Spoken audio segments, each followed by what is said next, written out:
Subscribe करें हमारे YouTube channel साधना gold को और पाएं वीडियो सबसे पहले। और हाँ, बेल आइकन दबाना ना भूलें। कहते हैं कि कलयुग तो द्वापर के बाद आया, लेकिन कहते हैं जहां भक्ति होती है वहां ऐसी असुर शक्तियां, असुर प्रवृत्ति की एक ऐसे विकार होते हैं जिससे इंसान के ऊपर प्रभाव पड़ता है। कौन व्यक्ति भक्ति नहीं करना चाहता? आज के समय में कौन व्यक्ति नहीं करना चाहता? सभी चाहते हैं, लेकिन भक्ति नहीं हो पाती। कहीं ना कहीं अड़चन आ जाती है, कहीं ना कहीं उलझन आ जाती है, कहीं ना कहीं इंसान के पास समय नहीं होता है। लेकिन उसी का निचोड़, उसी का समाधान श्रीमद् भागवत महापुराण। यही सीखने के लिए आप आए हैं कि भक्ति में मन कैसे लगे, पूजा में मन कैसे लगे। जितने भी भगत हमें मिलते हैं आज के समय में, सबका एक ही प्रश्न होता है कि महाराज जी भक्ति में मन नहीं लगता है, पूजा में मन नहीं लगता है, ध्यान नहीं लगता है। हर व्यक्ति का यही प्रश्न होता है।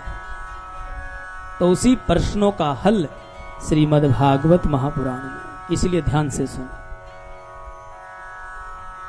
भोलेनाथ माता पार्वती को कथा सुना रहे, वो सो गई और वो सुख जो है उसकी जगह हुंकारे दे रहा है। जब कथा विराम हुई, विराम होने के बाद जब भोलेनाथ ने अपनी समाधि छोड़ी तो क्या देखते हैं कि पार्वती तो सो रही है और उनकी गुफा से वो सुख का बच्चा पृथ्वी की तरफ जा रहा है।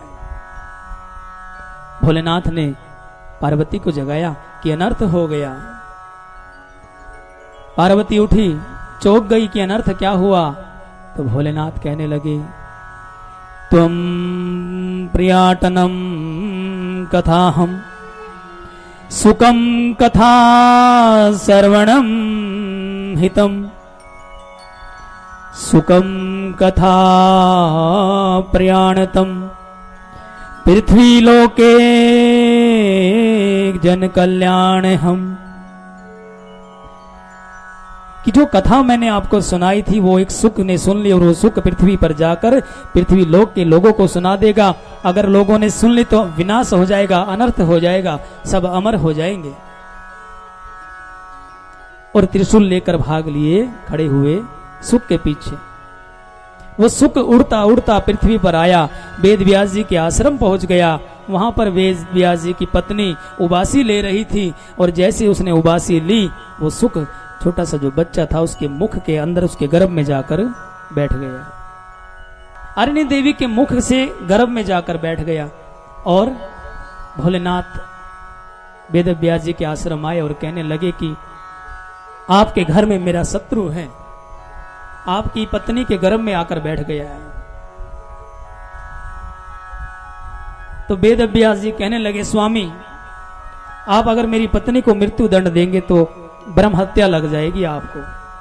कोई ऐसा उपाय कीजिए स्वामी कि आपको ब्रह्म हत्या भी ना लगे और आपका शत्रु भी समाप्त हो जाए। ये सब माया थी भोलेनाथ की, क्योंकि वेद व्यास जी को पुत्र की प्राप्ति का वर दिया था। अंदर से आवाज आई, गर्भ से आवाज आई, जो सुख था गर्भ में, उसने भोलेनाथ से प्रार्थना की कि हे भोलेनाथ, मैं इस संसार में नहीं आना चाहता। मैंने आपकी वो कथा सुनी है, मैं इस संसार में नहीं आना चाहता हूं, मुझे इस गर्भ में ही नष्ट कर दीजिए, मैं बाहर नहीं आना चाहता। तो भोलेनाथ ने अपनी माया से उस सुख को एक जीव के रूप में उस गर्भ में प्रवृत्त कर दिया, परिवर्तनशील कर दिया और मां के गर्भ में वो बच्चा पलने लगा।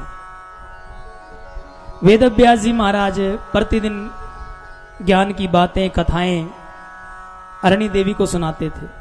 जब पति पत्नी इकट्ठे बैठते हैं, कुछ ना कुछ चर्चा तो करते ही, और चर्चा करते हैं तो उन चर्चा का प्रभाव, जैसी बातें मां करेगी, जैसी बातें पिता करेगा, मां के गर्भ पर पड़ेंगी, बच्चे पर पड़ेंगी।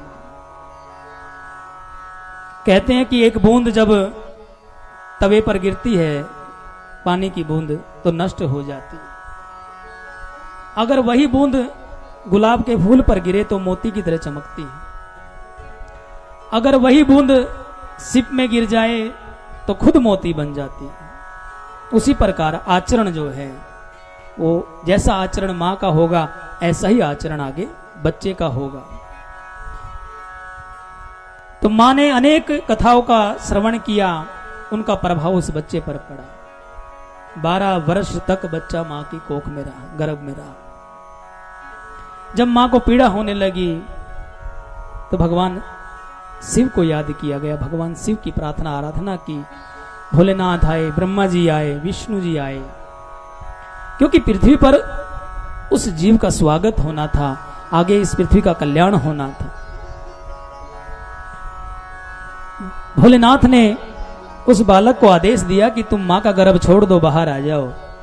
लेकिन बालक ने एक ही बात कही कि प्रभु मैं इस संसार में नहीं आना चाहता, अगर आप इस संसार में मुझे लाना चाहते हैं तो इस संसार को थोड़े समय के लिए निर्मोही कर दो। मैं मोह माया वाले संसार में नहीं आना चाहता, क्योंकि उसे समस्त ज्ञान मां के गर्भ में हो गया था। महाराज, मां के गर्भ में हो गया था, मां के गर्भ में ही सब कुछ सीख लिया था। भोलेनाथ कहने लगे ये संभव नहीं है इस संसार को निर्मोही करना। तो बालक ने कहा कि भगवान आप अगर इसे निर्मोही नहीं कर सकते तो मैं इस संसार में भी नहीं आना चाहता, मैं अपना जीवन ऐसे ही बिताना चाहता हूं। और फिर भगवान विष्णु ने अपनी माया से कुछ क्षण के लिए संसार को निर्मोही किया और मां के गर्भ से श्री सुखदेव जी महाराज का जन्म हुआ।